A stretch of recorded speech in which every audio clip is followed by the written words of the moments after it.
ওমানের তাপমাত্রা ছাড়ালো 40 ডিগ্রি সেলসিয়াস। গ্রীষ্মের শুরুতেই তাপমাত্রা বেশ ঊর্ধ্বমুখী এবার হচ্ছে ওমানে।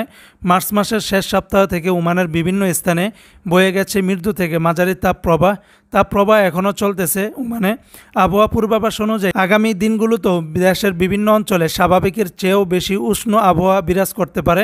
কোথাও কোথাও প্রচণ্ড তাপপ্রবাহের আশঙ্কা রয়েছে। গত 24 ঘন্টায় ওমানের একাধিক শহরে তাপমাত্রা ছাড়িয়ে গিয়েছে 40 ডিগ্রি সেলসিয়াসেরও বেশি। সিভিল এভিয়েশন অথরিটির প্রতিবেদন অনুযায়ী গেল শনিবার সুরে দেশের সর্বোচ্চ তাপমাত্রা রেকর্ড করা হয়েছে 41 ডিগ্রি সেলসিয়াস। এর কাছাকাছি তাপমাত্রা রেকর্ড হয়েছে কালহাত এবং বাউসারে। উভয় জায়গাতে তাপমাত্রা ছিল 40.6 ডিগ্রি সেলসিয়াস।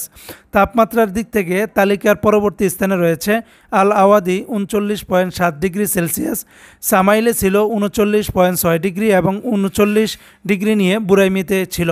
অন্যান্য শহরের মধ্যেও আল মাজিওনাতে তাপমাত্রা ছিল 38.8 ডিগ্রি সেলসিয়াস, জালান বুয়ালিতে ছিল 38.7 ডিগ্রি সেলসিয়াস এবং মাহাদায় ছিল 38.5 ডিগ্রি সেলসিয়াস। ওমানের আবহাওয়া বিভাগ জানিয়েছে ওমানের কিছুদিন তাপমাত্রা ক্রমশঃ বাড়তেই থাকবে।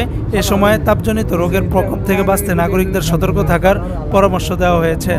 যে সমস্ত প্রবাসীরা বাইরে কাজ করেন অবশ্যই আপনারা সবসময় লেবুর পানি এবং লবণাক্ত পানি খাওয়ার চেষ্টা করবেন। বেশি বেশি করে পানি খাওয়ার চেষ্টা করবেন, তা না হলে পরবর্তীতে কাজ করার ক্ষেত্রে আপনাদের যেন সমস্যা না হয়।